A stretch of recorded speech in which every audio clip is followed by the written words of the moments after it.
नमस्कार दोस्तों, मैं सौरभ जीएस दुनिया में आप सबका स्वागत करता हूं। हम लोग यूपीपीएससी आरओ एआरओ री एग्ज़ाम की तैयारी कर रहे हैं और प्रीवियस ईयर के क्वेश्चंस को देख रहे हैं। जो हमारा आरओ एआरओ का एग्ज़ाम है, ये एग्ज़ाम 22 दिसंबर 22 दिसंबर को इसकी डेट फिक्स हुई है। 22 दिसंबर के लिए इसकी डेट फिक्स की गई है प्री के लिए। मेंस की डेट बाद में आएगी। तो इसी के लिए हम लोग प्रीवियस क्वेश्चन की सीरीज को देख रहे हैं। तो आइए इस क्वेश्चन की सीरीज को हम लोग शुरू करने से पहले शुरू करते हैं और एक खूबसूरत कोटेशन के साथ अपने लेक्चर की शुरुआत करते हैं। तो आइए देखते हैं। ये जीतने वाले कुछ अलग चीज नहीं करते, बस वो उसी चीज को अलग तरीके से करते हैं। बहुत ही अच्छी बातें लिखी गई हैं कि जो जीतने वाला है वो कुछ अलग चीज नहीं करते हैं। वो क्या है, बस उसी चीज को, मतलब जैसे आप कर रहे हो उसी चीज को एक अलग तरीके, अपने रास्ते को अलग बना करके वो करते हैं जो है। ठीक है ना, अलग तरीके से करते हैं। बहुत अच्छी बात लिखी। आइए इस पहले प्रश्न की तरफ हम लोग चलते हैं। पहला प्रश्न है, निम्नलिखित में से किसने हूण शासक मिहिरकुल को पराजित किया था? बुद्धगुप्त, यशोधर्मन, शशांक, प्रभाकर वर्धन। तो आइए देखते हैं इसके आंसर को। 532 ईस्वी में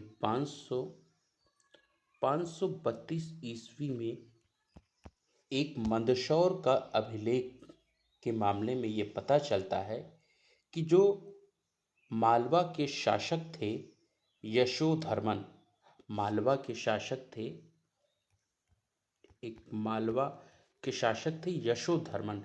इन्होंने क्या था मिहिरकुल को पराजित किया था। और उसके बाद, उसी के बाद इन्होंने क्या किया कि इनका जो प्रभुत्व हो गया वो उत्तर भारत में स्थापित हो गया और इन्होंने इसके उपलक्ष्य में विजय स्तंभ का निर्माण करवाया था।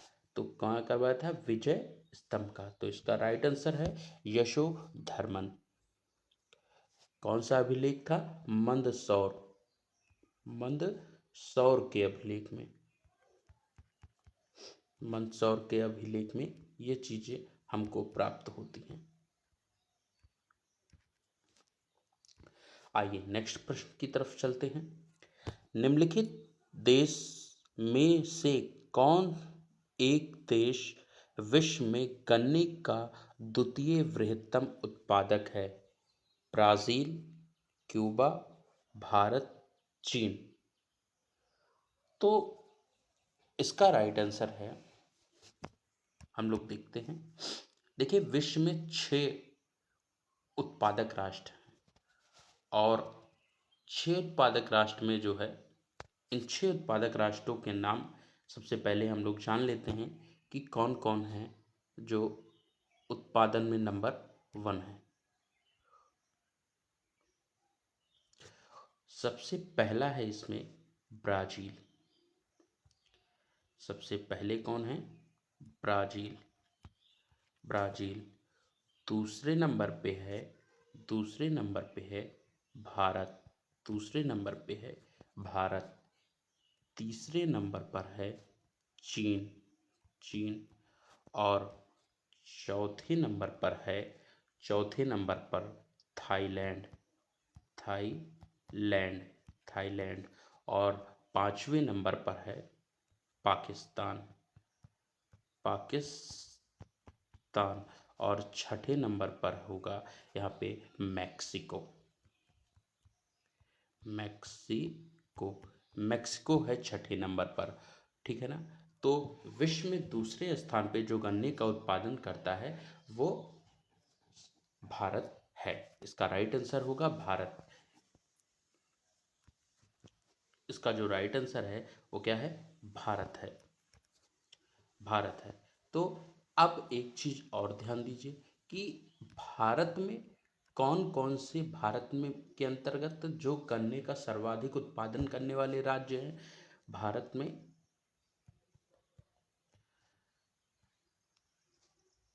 गन्ने का जो उत्पादन करने वाले राज्य हैं वो कौन कौन से हैं? कैपिटल कौन कौन सी है? स्टेट उत्तर प्रदेश फर्स्ट पर है, सेकंड पर महाराष्ट्र महाराष्ट्र है, थर्ड पर है कर्नाटक, थर्ड पर कर्नाटक। तो ये 3 राज्य जो है भारत में सर्वाधिक गन्ने का उत्पादन करते हैं। आइए नेक्स्ट प्रश्न की तरफ चलते हैं।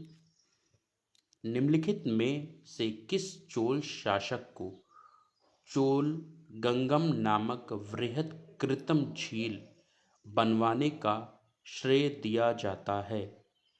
राजराज प्रथम, राजेंद्र प्रथम, राजाधिराज, राजराज द्वितीय।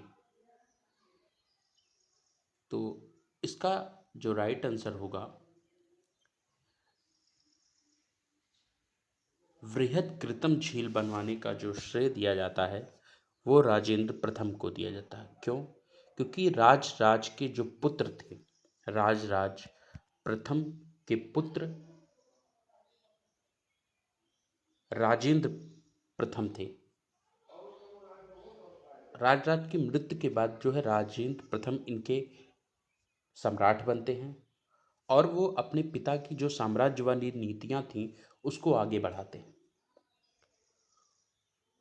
उन्होंने क्या किया कि गंगा का जो जल था उसको उत्तर पूर्वी भारत में लाने के लिए क्या किया था? आक्रमण किया। किस पे? पाल शासक महिपाल को पराजित किया था। पाल वंश का एक शासक था महिपाल, जिसको उन्होंने पराजित किया था। और उसके बाद से ही उन्होंने चोल गंगम नामक विशाल कृत्रिम झील का निर्माण कराया था। तो इसका राइट आंसर होगा राजेंद्र प्रथम। आइए नेक्स्ट प्रश्न की तरफ चलते हैं। शेर शाह को दफनाया गया था कलिंजर में, सासाराम में, जौनपुर में, पटना में। तो देखते हैं। जो शेर शाह था उसको बिहार के शाहाबाद के सासाराम नामक स्थान पर थी और एक तालाब के बीच में उसके तालाब के बीच में क्या किया, एक चबूतरे बनवाया गया और उसको शेरशाह का मकबरा कहते हैं। तो इसका राइट आंसर होगा सासाराम। सासाराम में है इसका मकबरा, दफनाया गया है। आइए नेक्स्ट क्वेश्चन। निम्न में से कौन नूरजहां के गुट का सदस्य नहीं था? जहांगीर, गियास बेग, आसफ खां, खुर्रम।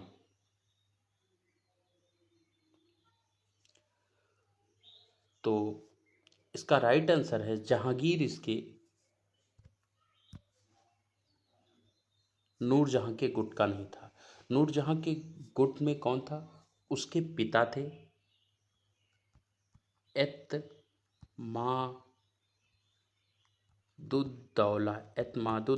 थे, एतमादुद्दौला। माता इसकी जो थी ये कौन थे? ये पिता थे, ये पिता। ठीक। माता इनकी जो थी अस्मत बेगम, अस्मत बेगम, अस्मत बेगम। और इनका भाई था भाई आसफ आसफ खां, इनका भाई आसफ खां। और शहजादा खुर्रम, शहजादा कौन था? शहजादा खुर्रम, शहजादा खुर्रम। ये नूरजहां के गुट के सदस्य थे। एतमादुद्दौला, अस्मत बेगम, आसफ खां और शहजादा खुर्रम। आइए नेक्स्ट क्वेश्चन की तरफ चलते हैं।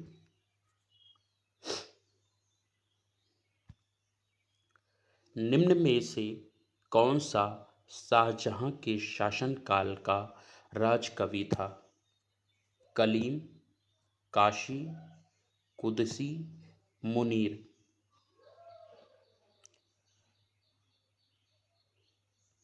तो शाहजहां के शासनकाल का जो राजकवि था वो कलीम था। इसका राइट आंसर है कलीम। आइए नेक्स्ट प्रश्न की तरफ चलते हैं। बाबर ने सर्वप्रथम बादशाह की पदवी धारण की थी? फरगना में, काबुल में, दिल्ली में, समरकंद में।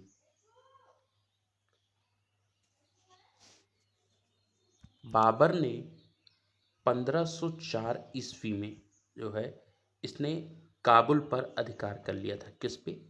काबुल। काबुल पर अधिकार कर लिया और उसके बाद 1507 ईस्वी में इसने क्या किया था?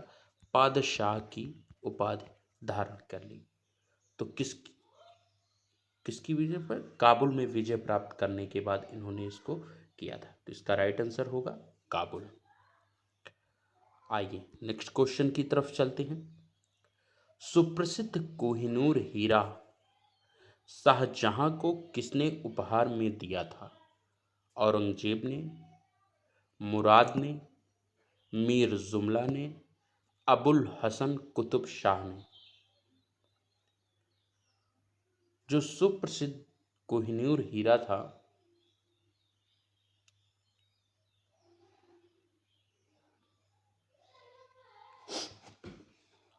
उस हीरो को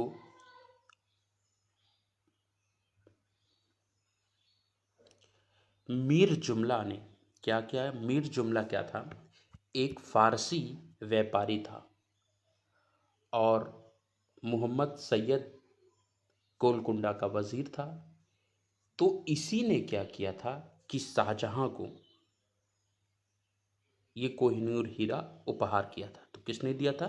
मीर जुमला ने। आइए अगले प्रश्न की तरफ चलते हैं। शिवाजी का जन्म कब हुआ था तथा उन्होंने छत्रपति की उपाधि कब धारण की? 1626, 1675 में, 1625, 1671 में, 1627, 1661 में, 1627, 1664 में। तो जो इसका राइट आंसर है, आइए हम देखते हैं। 20 अप्रैल 1627 में 1627 में शिवनेर के दुर्ग में शिवाजी का जन्म हुआ और 1674 ईस्वी में इन्होंने अपना राज्याभिषेक कराया और छत्रपति की उपाधि भी धारण की और इन्होंने क्या? रायगढ़ को अपनी राजधानी बनाया था। तो इसका राइट आंसर होगा 1627 से 1664। आइए नेक्स्ट प्रश्न की तरफ चलते हैं। पेशवाई को कब समाप्त किया गया था? 1858 में, 1818 में, 1861 में, 1802 में। तो इसका राइट आंसर देखते हैं हम लोग कि जो तृतीय आंग्ल मराठा युद्ध हुआ, तृतीय आंग्ल मराठा युद्ध 1818 में होता है और इसमें मराठों की पराजय के साथ ही मराठा पराजय हो जाते हैं और उसी पराजय के साथ ही पेशवाई को क्या कर दिया जाता है? पेशवाई जो है समाप्त हो जाती है। आइए नेक्स्ट प्रश्न चलते हैं। निम्नलिखित में से कौन poverty and un British rule in India के लेखक थे? RC. Dutt, Henry cotton, Mahatma Gandhi, दादा भाई नौरोजी। तो इसका राइट आंसर है दादा भाई नौरोजी।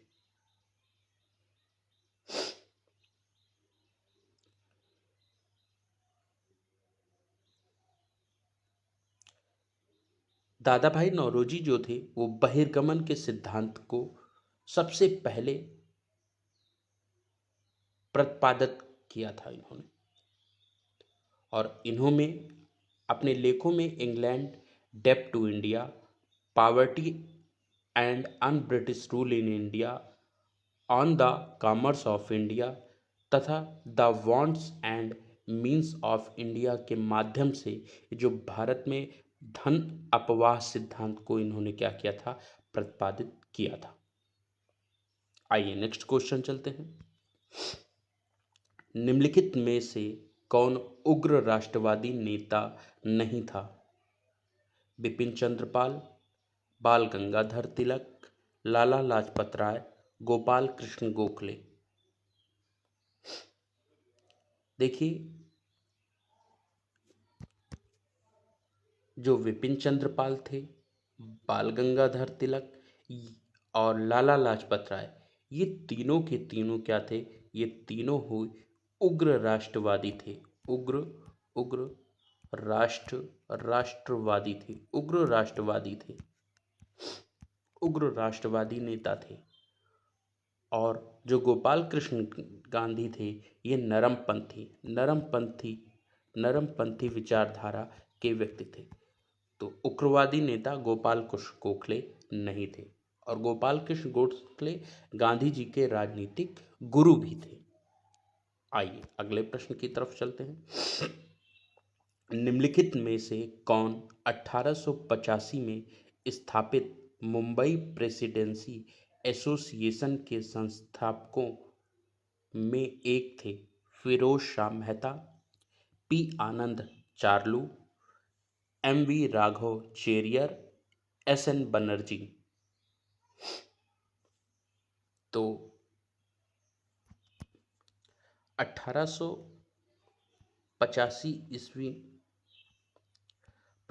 ईस्वी में बम्बई प्रेसिडेंसी एसोसिएशन की स्थापना जो है फिरोज शाह मेहता, बदरुद्दीन तैयब जी और के टी तैलंग ने की थी। तो फिरोज शाह मेहता को ही जो है इसकी स्थापना के समय आजीवन इस संस्था के अध्यक्ष रहे। तो इसका राइट आंसर है फिरोज शाह मेहता। आइए नेक्स्ट प्रश्न की तरफ चलते हैं। भारतीय राष्ट्रीय कांग्रेस के निम्नलिखित अधिवेशनों में से किसकी अध्यक्षता सी विजय राघव चेरियर ने की थी? लखनऊ अधिवेशन 1916, नागपुर अधिवेशन 1920, गया अधिवेशन 1922, और अगला ऑप्शन है इनमें से कोई नहीं।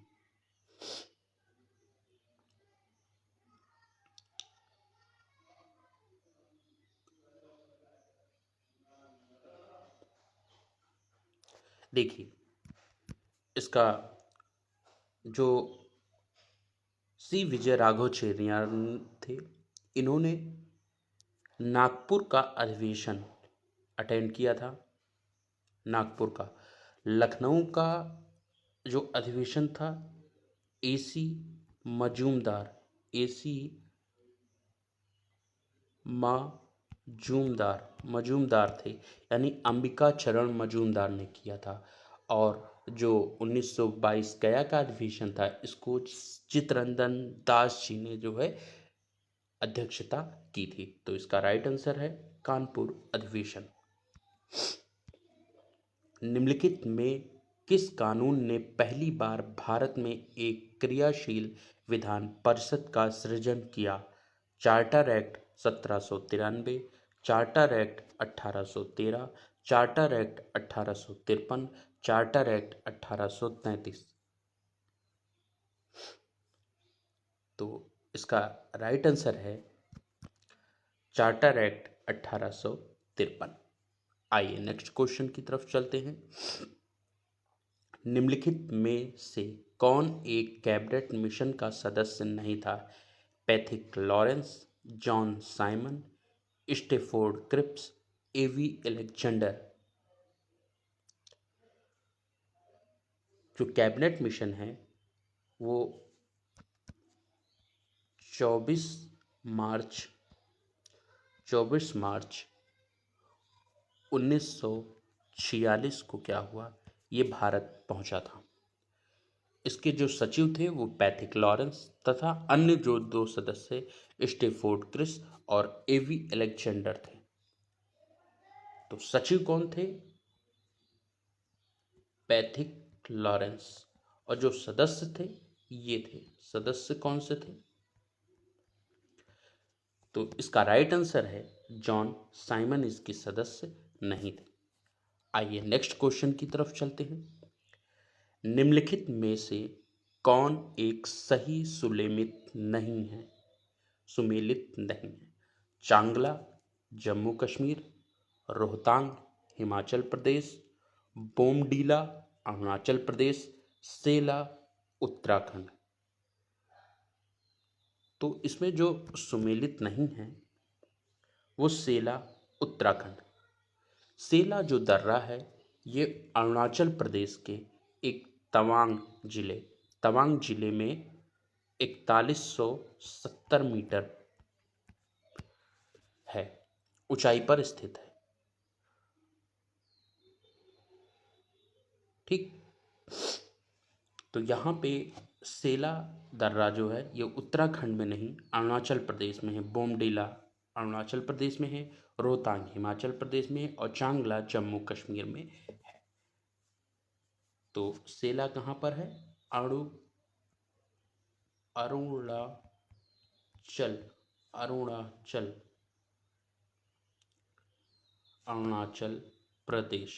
अरुणाचल प्रदेश में है ये। आइए नेक्स्ट क्वेश्चन की तरफ चलते हैं। कुंचिकल जलप्रपात की सही ऊंचाई निम्नलिखित में से कौन सी है? 335 मीटर, 337 मीटर, 399 मीटर, 455 मीटर। जो कुंचिकल जलप्रपात है इसकी जो ऊंचाई है वो 455 मीटर है। कुंचिकल जलप्रपात कर्नाटक के शिमोगा जिले में है। कर्नाटक में कहाँ है? शिमोगा नाम का एक जिला है, वहाँ पर है। और इसकी ऊंचाई जो है वो लगभग, मैंने अभी यहाँ देखा 455 मीटर, लेकिन फीट में देखिए तो 1500 फीट है ये। आइए नेक्स्ट क्वेश्चन की तरफ चलते हैं। निम्नलिखित में से कौन एक सही सुमेलित नहीं है? मार्मागांव गोवा, पारादीप उड़ीसा, मंगलौर कर्नाटक, मुंद्रा आंध्र प्रदेश।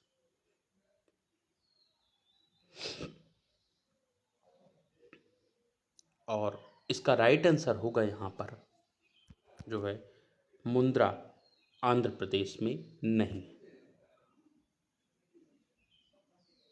मुंद्रा जो है ये कहाँ पर है? ये गुजरात के कच्छ जिले में स्थापित है। और इसको चलाता कौन है? अडानी पोर्ट्स चलाते हैं। तो ये राइट आंसर है इसका। आइए देखते हैं नेक्स्ट क्वेश्चन। निम्नलिखित रेल सुरंगों का लंबाई के अनुसार सही अवरोही क्रम क्या होगा? तो निम्नलिखित जो रेल सुरंग है उसका अवरोही क्रम क्या होगा? तो यहां देख लेते हैं। देखिए जो पीर पंजाल है, इस पीर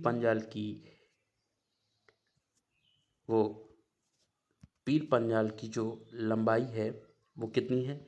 11 किलोमीटर। 11 किलोमीटर पीर पंजाल।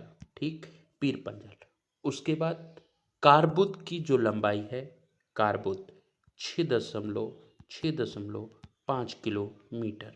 तो ये कारबुद की है। नाथुवाड़ी की 4.3 किलोमीटर।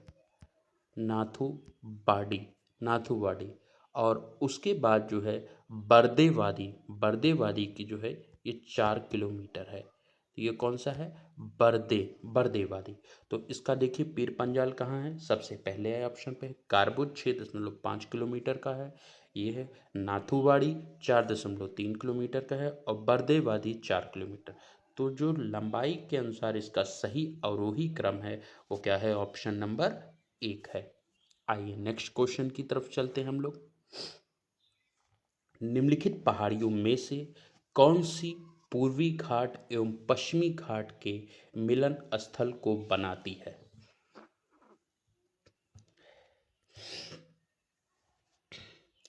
देखिए, अन्नामलाई की पहाड़ियाँ, अच्छाबू की पहाड़ियाँ,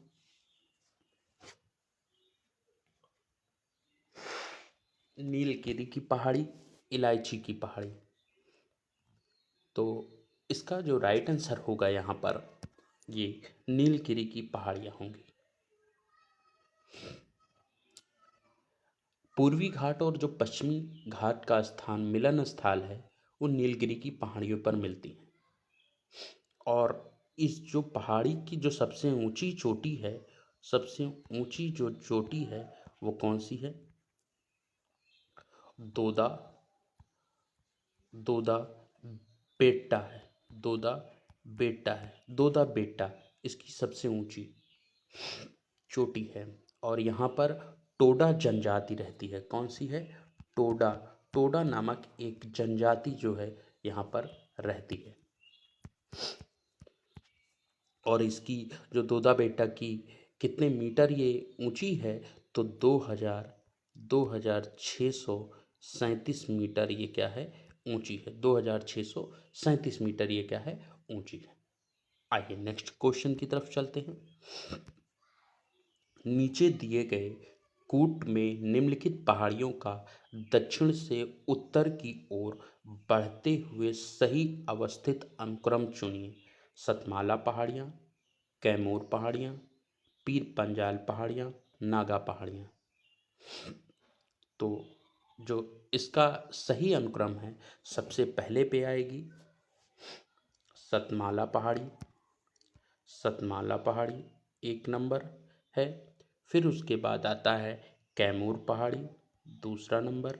फिर उसके बाद आती है नागा पहाड़ी, तीसरा नंबर। और चौथे पे आती है पीर पंजाल पहाड़ी। तो इसका हम आंसर देखेंगे कहाँ पे? 1 2 4 3। तो इसका बी ऑप्शन क्या होगा? सही होगा यहाँ पर।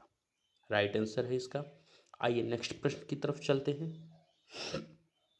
निम्नलिखित में से कौन एक सही सुमेलित नहीं है? कोलकाता हुगली क्षेत्र, टीटागढ़, छोटा नागपुर क्षेत्र, शिवकाशी, मुंबई पुणे क्षेत्र, अंबरनाथ, अहमदाबाद, बड़ौदा क्षेत्र, भरूच। तो इसका जो राइट आंसर है ये क्या होगा?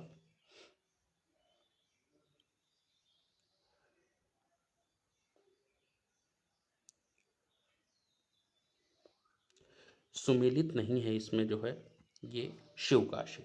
शिवकाशी कहाँ है? ये तमिलनाडु के एरिया में है। आइए नेक्स्ट प्रश्न की तरफ चलते हैं। निम्नलिखित में से कौन एक सही सुमेलित नहीं है? कैगा कर्नाटक, रावतभाटा राजस्थान, तूतीकोरिन तमिलनाडु, एन्नोर मेघालय। तो इसमें देखिए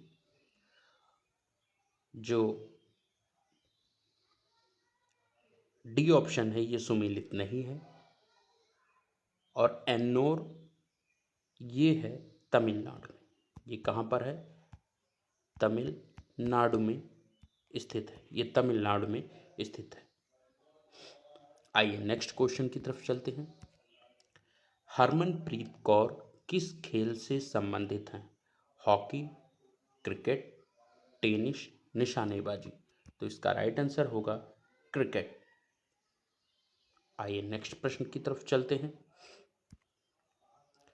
केरल का कुट्टनाड प्रसिद्ध है मीठे पानी की झील के लिए, भारत का न्यूनतम ऊंचाई वाला क्षेत्र, एक प्रवाल द्वीप के लिए, भारत के पश्चिम में स्थित बिंदु के लिए।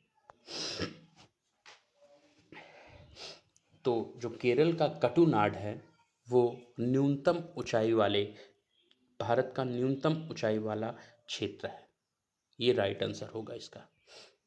आइए नेक्स्ट प्रश्न पर चलते हैं। सभी प्रकार की जलवायु कटिबंध निम्नलिखित में से किस महाद्वीप में है? दक्षिणी अमेरिका, उत्तरी अमेरिका, ऑस्ट्रेलिया, एशिया।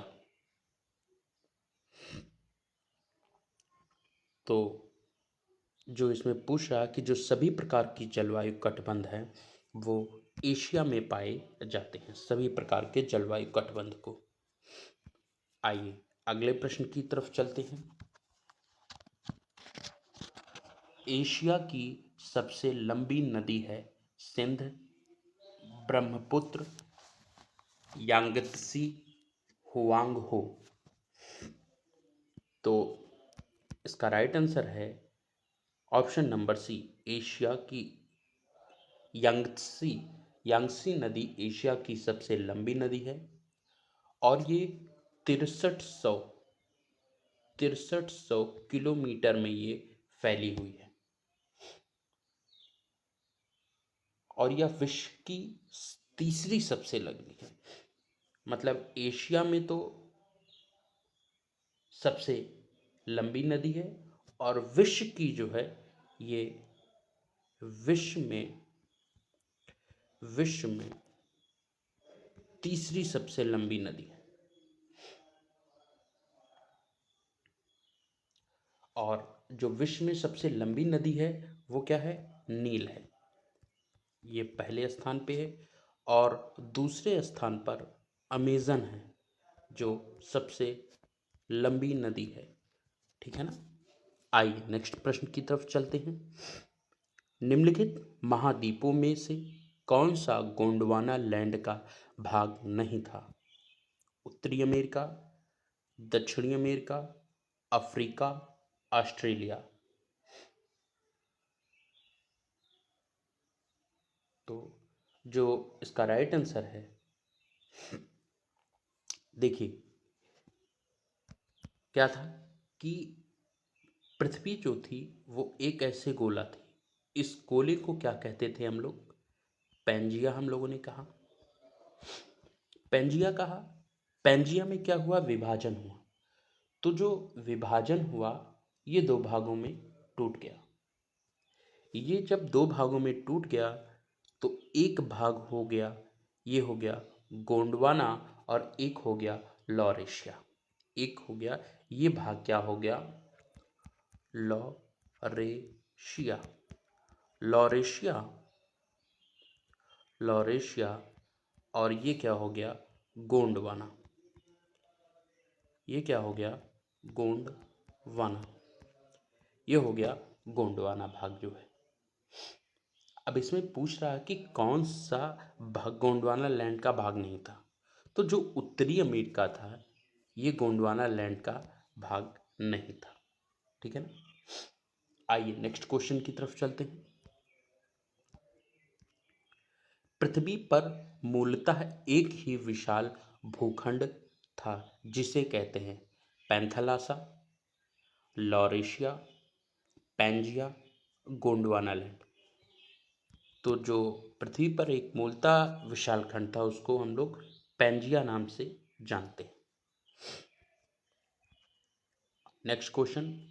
बांग्लादेश में प्रवेश करने के बाद गंगा नदी को निम्नलिखित में से किस नाम से जाना जाता है? लोहित, पद्मा, काली गंगा, नबगंगा। तो गंगा नदी जो निकलती है वो अलकनंदा व भागीरथी का संयुक्त नाम है।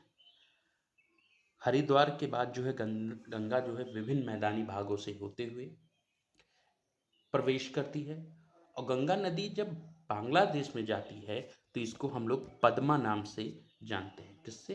पद्मा नाम से जानते हैं। आइए नेक्स्ट क्वेश्चन की तरफ चलते हैं। भारत में रबड़ का सर्वाधिक उत्पादन करने वाला राज्य है उत्तराखंड, तमिलनाडु, कर्नाटक, केरल। तो जो भारत में रबड़ का सर्वाधिक उत्पादन करने वाला राज्य है वो केरल है और दूसरे नंबर पर तमिलनाडु और तीसरे नंबर पर जो राज्य है वो है कर्नाटक। ये कर्नाटक है जो सबसे ज़्यादा रबड़ का उत्पादन करते हैं। पहले पे केरल, दूसरे पे तमिलनाडु, तीसरे पे कर्नाटक। आइए नेक्स्ट प्रश्न को देखते हैं। भारत में हीरे की खान कहाँ है? उत्तर प्रदेश, तमिलनाडु, कर्नाटक, मध्य प्रदेश। तो उत्तर प्रदेश नहीं है। भारत में जो हीरे की खान है वो मध्य प्रदेश के पन्ना जिले में स्थित है। इसके अतिरिक्त आंध्र प्रदेश में भी जो है एक गुंटूर जिला है जहां कोल्लूर की खान से भी कुछ हीरे प्राप्त किए जाते हैं।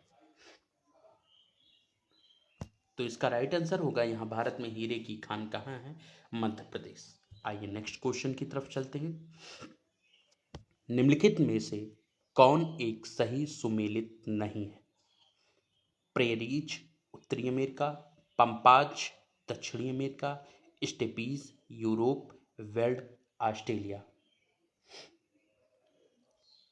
तो इसका जो राइट आंसर होगा ये डी जो है सही सुमेलित नहीं है,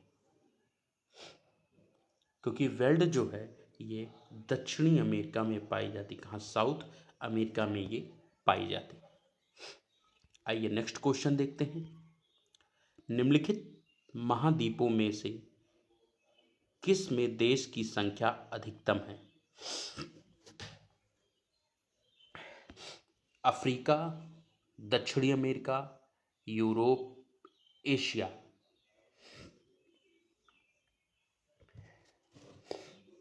तो इसका राइट आंसर होगा यहाँ अफ्रीका। अफ्रीका में देशों की जो संख्या है वो 54 है। दक्षिण अमेरिका में जो देशों की संख्या है वो 12 है।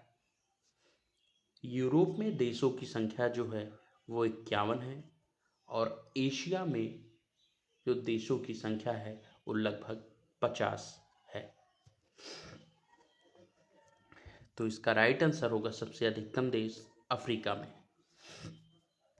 आइए नेक्स्ट प्रश्न की तरफ चलते हैं। दसत-ए-लुट अवस्थित है ईरान में, लीबिया में, केन्या में, नाइजीरिया में।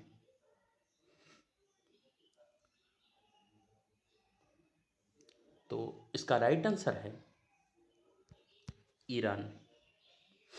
दशत-ए-लुट जो है ये 25वां सबसे बड़ा रेगिस्तान है और ये सूखे गर्म स्थानों में से एक है। कौन सा है? 25वां सबसे बड़ा रेगिस्तान है। बड़ा क्या है? रेगिस्तान है। आइए नेक्स्ट क्वेश्चन की तरफ चलते हैं। निम्नलिखित में से किसे पर्वतों का सागर कहा जाता है? जापान, ब्रिटिश कोलंबिया, दक्षिण अमेरिका का पश्चिमी तट, दक्षिण पूर्व एशिया। तो इसका राइट आंसर होगा ब्रिटिश कोलंबिया। ब्रिटिश कोलंबिया को पर्वतों का सागर कहते हैं। जापान को उगते हुए सूरज का देश कहते हैं। ये ठीक है। आइए नेक्स्ट क्वेश्चन की तरफ चलते हैं। निम्नलिखित में से कौन सा रामसर कन्वेंशन के अंतर्गत रामसर स्थल है? गोदावरी डेल्टा, कृष्णा डेल्टा, सुंदरवन, भोज आर्द्र स्थल। तो रामसर के स्थल के अंतर्गत जो है भोज आर्द्र स्थल है। आइए नेक्स्ट क्वेश्चन की तरफ चलते हैं। निम्नलिखित में से कौन सा सबसे गहरा सागर है? दक्षिणी चीन सागर, बेरिंग सागर, भूमध्य सागर, जापान सागर। तो जो सबसे गहरा है वो क्या है? दक्षिणी चीन सागर।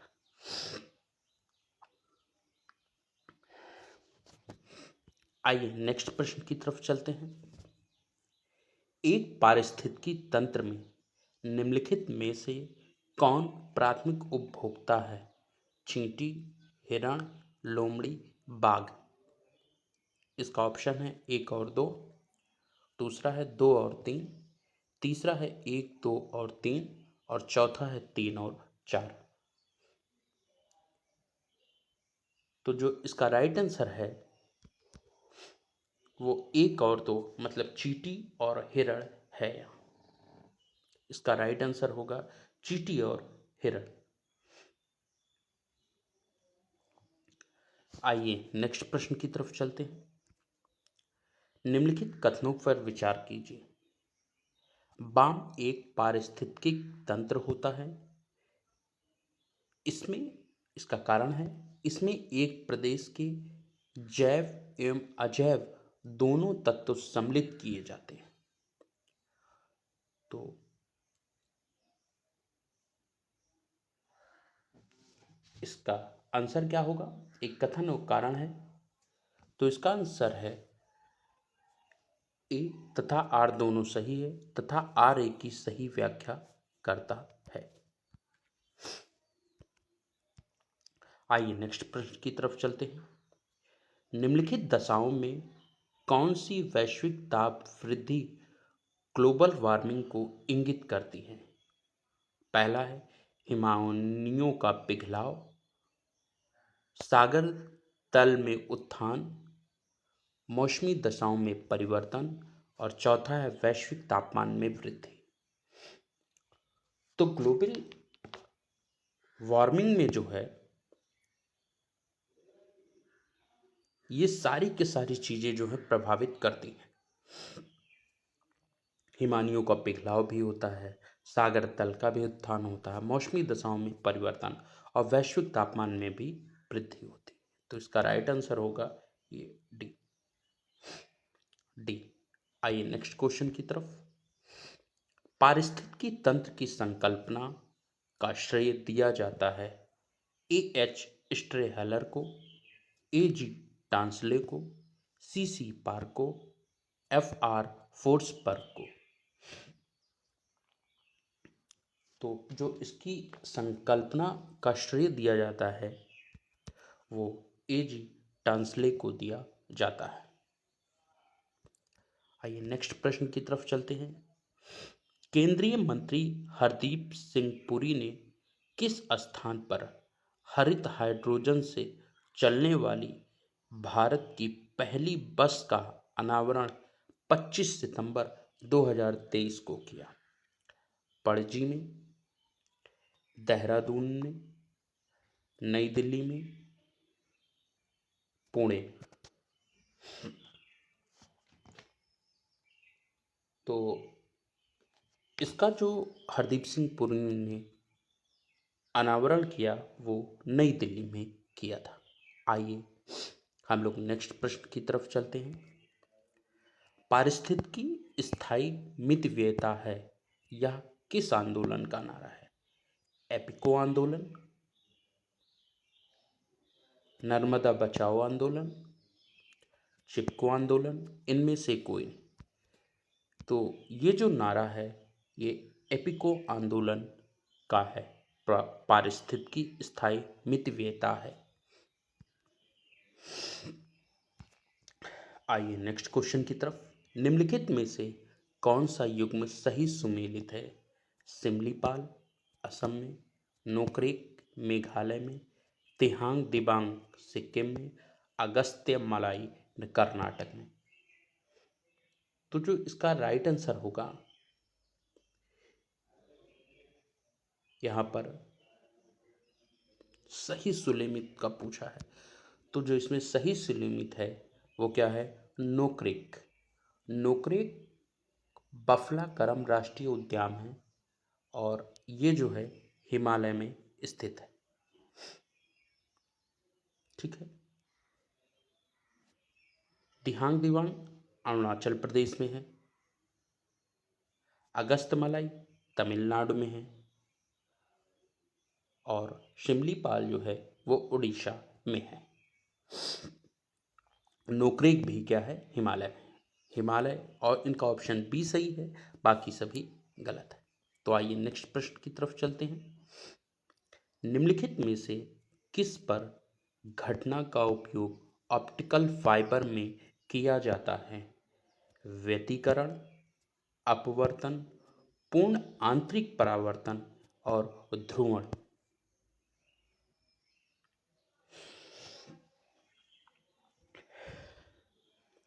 निम्नलिखित में से किस घटना का उपयोग ऑप्टिकल फाइबर में किया जाता है? तो जो ऑप्टिकल फाइबर में किया जाता है उसे कहते हैं पूर्ण आंतरिक परावर्तन। आइए नेक्स्ट प्रश्न की तरफ चलते हैं। एक कटा हुआ हीरा जगमगाहट के साथ चमकता है। पूर्ण आंतरिक परावर्तन के कारण, प्रकाश के अवशोषण के कारण, कुछ स्वाभाविक गुण के कारण, इसके आणविक संरचना के कारण। तो इसका राइट आंसर होगा, एक कटा हुआ हीरा जो होता है वो पूर्ण आंतरिक परावर्तन के कारण अत्यधिक चमकता है और सघन माध्यम से इसमें जो किरण होती है, प्रकाश होता है, वो सघन माध्यम से विरल माध्यम में जाता है। आइए नेक्स्ट प्रश्न चलते हैं। सूर्य के प्रकाश में रंगों की संख्या होती है। तो सूर्य के प्रकाश में रंगों की संख्या 7 होती है। सूर्य के प्रकाश में जो रंगों की संख्या है वो कितनी है? 7 होती है। और जिसको विब ग्योर के नाम से जानते हैं। क्या है? VIBGOYOR।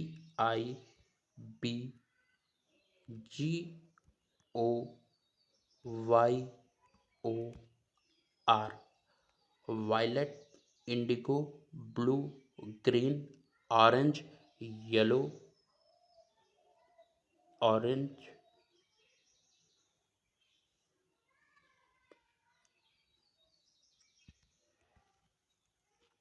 तो इसको जो है हम लोग जानते हैं वो विबग्योर के नाम से जानते हैं।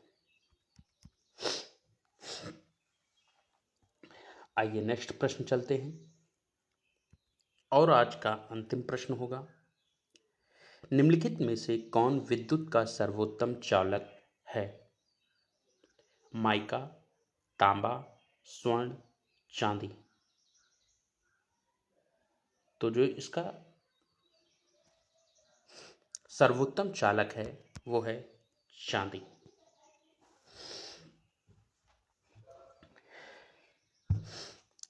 ये हमारी आरो एरो सीरीज की जो प्रीवियस ईयर क्वेश्चन की सीरीज है वो यहीं पर 5वीं सीरीज आज समाप्त होती है।